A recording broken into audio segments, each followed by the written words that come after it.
Continuously गिर रहे हैं और सबको अब डाउट आ रहा है कि मार्केट स्ट्रांग है कि नहीं, फंडामेंटली हम स्ट्रांग है कि नहीं। तो बहुत सारे एस्पेक्ट्स हैं जो हमें देखने चाहिए कि हमारी इंडियन इकोनॉमी कहाँ खड़ी है, उसका इन्फ्लेशन कहाँ है, उसका जीएसटी कलेक्शन कहाँ है, ग्रोथ एक्सपेक्टेशंस कहाँ है, करंटली हम कैसे ग्रो कर रहे हैं और क्या इम्पैक्ट्स हैं गिरने की वजह से, और हम कितना गिर चुके हैं और हम अभी फेयरली वैल्यूड हैं कि नहीं। एक बार हम चेक करते हैं, मैं एक बार स्क्रीन शेयर करता हूँ। सो अगर आप देखेंगे, अ, हमारा जो जीएसटी कलेक्शन हुआ है रिसेंटली, अब जो अक्टूबर मंथ का, वो रिकॉर्ड सेकंड हाईएस्ट था जिसमें 1.87 लाख करोड़ हुआ है। जब भी हाईएस्ट जीएसटी कलेक्शन होता है मतलब इकोनॉमी बूमिंग है। जो अब डेटा आएगा, जो ऑडिटेड फाइनेंशियल्स आएंगे, जो नेक्स्ट क्वार्टर्स के आएंगे, उसमें भी ये सब रिजल्ट्स दिखेंगे। बट जो जीएसटी कलेक्शन डेटा होता है वो बहुत जल्दी आ जाता है, 1 नवंबर को ही आ जाता है। So we are having a record sales in October. अगर हम देखेंगे नेक्स्ट डेटा, क्रूड ऑयल की प्राइसेस ऑलमोस्ट सेम है, 71 के आसपास है, बहुत मतलब रीजनेबली कम हो चुकी हैं। तो इससे क्या होता है, इंडिया बहुत इंपोर्ट करता है और इंपोर्ट बिल पे बहुत इम्पैक्ट आता है, और बहुत सारी चीजों में रॉ मटेरियल्स में भी यूज होता है। अगर एक क्रूड ऑयल की प्राइसेस कम है तो रॉ मटेरियल का प्रेशर, इन्फ्लेशन का प्रेशर, फिजिकल डेफिसिट का प्रेशर बहुत कंट्रोल में रहेगा। अगर हम एसआईपी कलेक्शंस देखें लास्ट मंथ का, तो 25,000 करोड़ हुआ है, एमपी के डेटा के हिसाब से हाईएस्ट एवर आया है। और अगर हम इंडिया का जीडीपी देखें, 2 डेज अगो ही मोदी ने इंडिया का जीडीपी प्रोजेक्ट किया 7.2%, जहां पे देख सकते हो Indian economy is in sweet spot. अगर हम फिजिकल डेफिसिट का भी डेटा देख लें, यहाँ पे अगर आप देखोगे फिजिकल डेफिसिट हमारा 4.75 लाख करोड़ है टिल सितंबर, विच इज 29.4%। और लास्ट ईयर कितना था, ये 39% था। तो फिजिकल डेफिसिट भी बहुत कंट्रोल में है। और अगर आप सीएलएसए का रिसेंट अपडेट देखेंगे तो उन्होंने अंडरवेट किया है चाइना को और ओवरवेट किया है इंडिया को।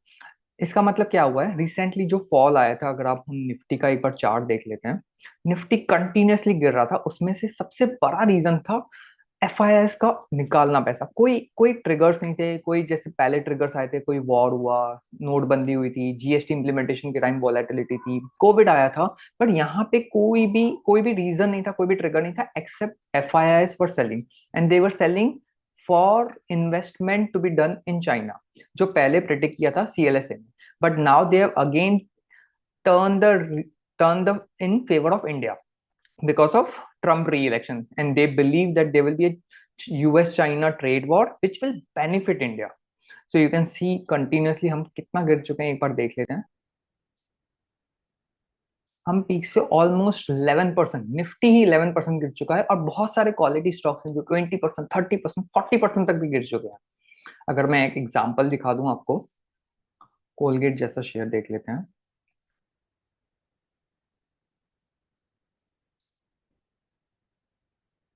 और आप देखोगे कितना कंटिन्यूअसली फॉल हुआ है उसका। अगर हम उसका पीक से देखें,